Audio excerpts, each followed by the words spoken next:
Hello, जय हिंद दोस्तों। मैं अनुज स्वागत करता हूं आपके अपने YouTube channel smart study by Anuj में। आज मैं लेकर आया हूं आप लोगों के लिए टीए आर्मी भर्ती 2026 परीक्षा के लिए सामान्य ज्ञान के टॉप 30 क्वेश्चंस। ये जो टॉप 30 क्वेश्चंस जनरल साइंस के होने वाले हैं, ये आपके बहुत ही इम्पोर्टेंट होने वाले हैं, क्योंकि इसमें हम लोग डिस्कस करने वाले हैं आपके पीवाईक्यू क्वेश्चंस प्लस वो एक्सपेक्टेड क्वेश्चंस जो एग्ज़ाम में आने की संभावना बहुत ही ज़्यादा है। तो चलिए, आज का ये सेट है, ये सेट नंबर 5 होने वाला है। तो चलिए स्टार्ट करते हैं। पहला क्वेश्चन है आपकी स्क्रीन पर, मनुष्य के शरीर का सामान्य तापमान कितना होता है? तो नॉर्मल बॉडी टेम्परेचर बताना है आपको कि कितना होता है। 37 डिग्री सेल्सियस या 98.6 डिग्री फ़ारेनहाइट, या फिर 98 डिग्री सेल्सियस या 37 डिग्री फ़ारेनहाइट, 35 डिग्री सेल्सियस या 96.4 डिग्री फ़ारेनहाइट, या फिर 40 डिग्री सेल्सियस या 100 डिग्री फ़ारेनहाइट। तो इस क्वेश्चन का जो राइट आंसर है वो हो जाएगा आपका 37 डिग्री सेल्सियस या 98.6 डिग्री फ़ारेनहाइट। तो फ़ारेनहाइट में 98.6 फ़ारेनहाइट डिग्री फ़ारेनहाइट और सेल्सियस में 37 डिग्री फ़ारेनहाइट 37 डिग्री सेल्सियस सामान्य तापमान होता है एक मनुष्य का।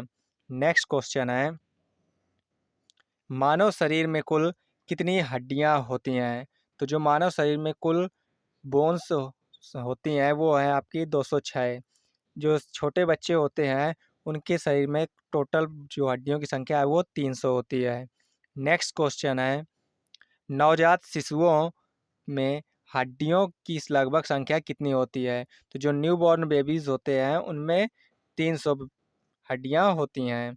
नेक्स्ट क्वेश्चन है, क्वेश्चन नंबर 4, मानव शरीर की सबसे बड़ी और सबसे भारी हड्डी कौन सी है? तो मानव शरीर की जो सबसे बड़ी हड्डी है वो आपको बताना है क्या है। स्टेपिजीज, फीमर, रीढ़ की हड्डी या फिर जबड़े की हड्डी। तो जो मानव शरीर की सबसे बड़ी और भारी हड्डी है वो है आपकी फीमर हड्डी। ये जो स्टेपीज की हड्डी है ये सबसे छोटी हड्डी कान की हड्डी होती है। और जो ये जबड़े की हड्डी है ये सबसे मजबूत हड्डी होती है। क्या होती है? तो ये मजबूत हड्डी में से एक होती है, सबसे ज़्यादा मजबूत होती है। नेक्स्ट क्वेश्चन है, मानव शरीर की सबसे छोटी हड्डी कौन सी है? तो मानव शरीर की जो सबसे छोटी हड्डी है वो है आपकी स्टेपीज, जो कान की हड्डी होती है। नेक्स्ट क्वेश्चन है, मनुष्य के रक्त का रंग लाल किसके कारण होता है? तो जो मनुष्य के रक्त का लाल रंग है ये आपको बताना है कि किसके कारण होता है।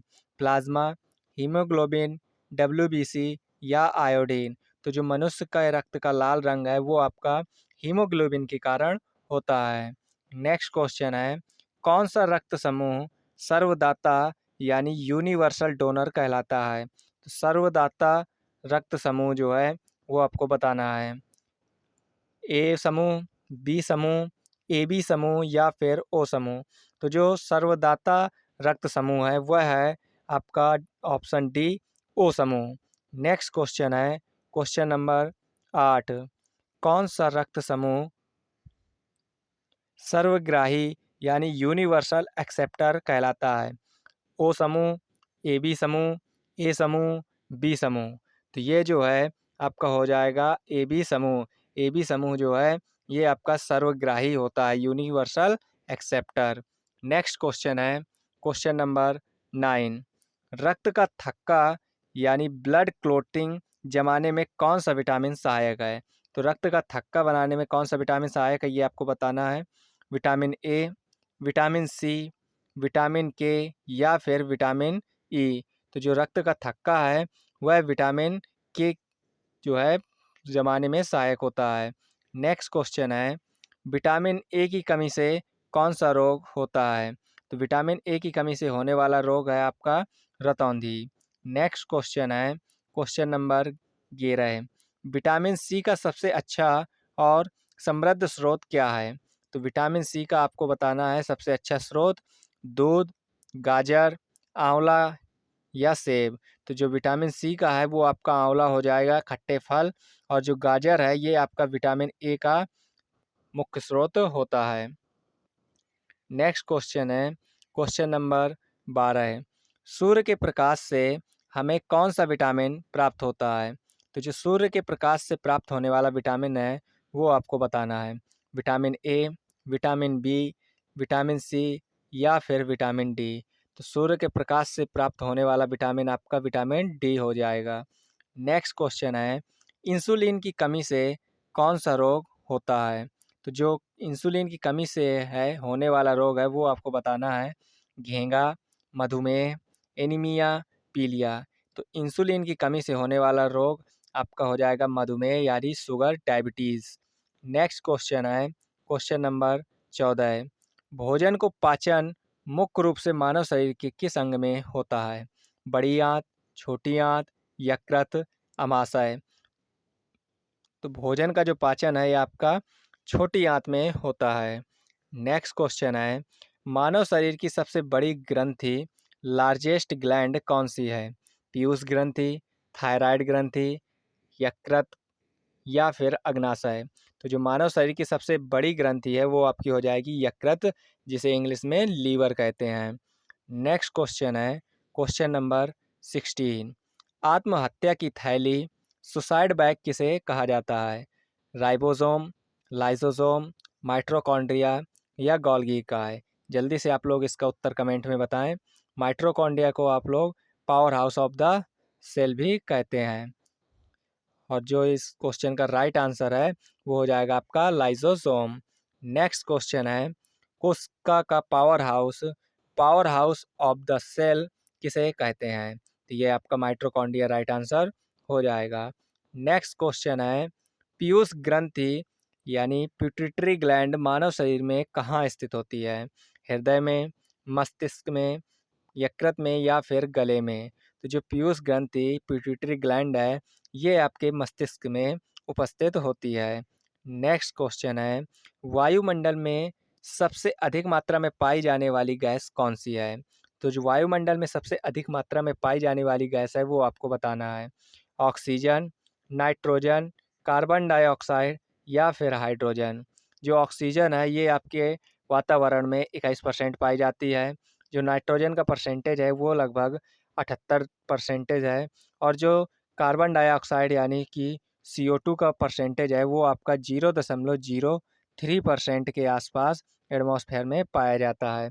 तो इस क्वेश्चन का जो राइट आंसर है वो हो जाएगा आपका option B, nitrogen.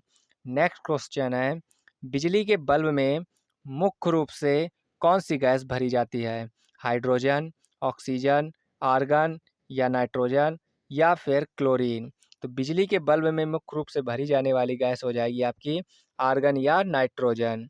Next question है, क्वेश्चन नंबर 20, सॉरी 20 नहीं 21, LPG रसोई गैस के मुख्य घटक कौन से हैं? मीथेन और इथेन, प्रोपेन और ब्यूटेन, हाइड्रोजन और हीलियम या फिर कार्बन मोनोऑक्साइड। तो जो LPG के मुख्य घटक हैं वह है आपके ऑप्शन बी, प्रोपेन और ब्यूटेन।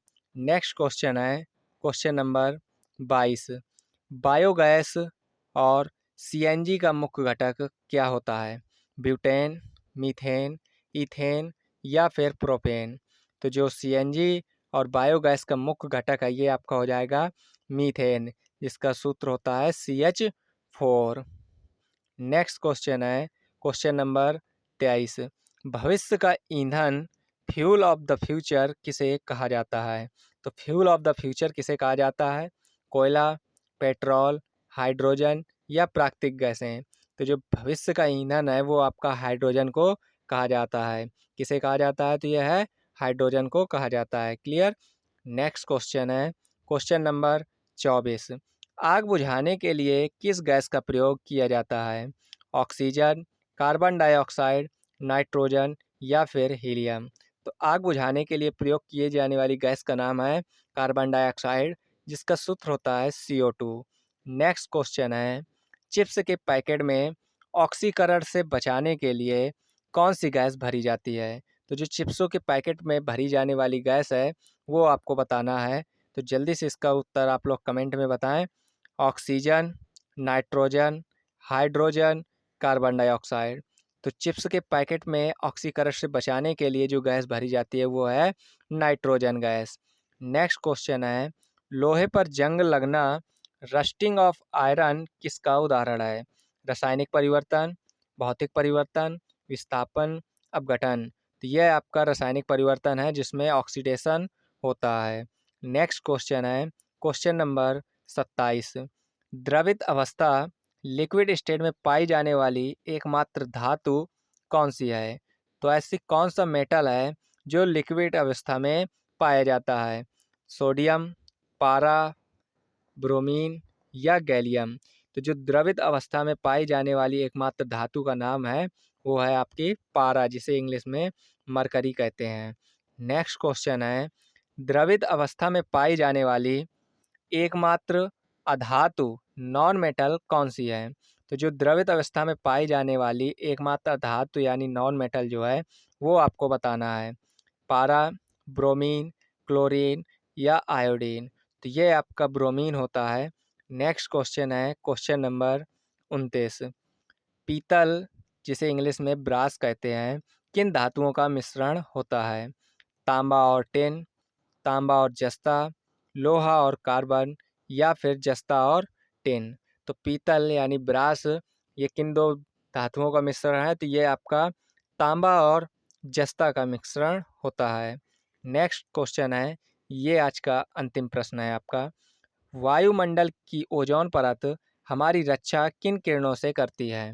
एक्स किरणों से, पराबैंगनी किरणों से, अवरक्त किरणों से, गामा किरणों से। जल्दी से आप लोग इसका उत्तर बताएं, ये आपका बहुत ही इंपॉर्टेंट क्वेश्चन है। तो वायुमंडल की जो ओजोन परत है ये हमारी रक्षा पराबैंगनी किरणों से यानी यूवी रेज, जिसका फुल फॉर्म होता है अल्ट्रावायलेट रेज।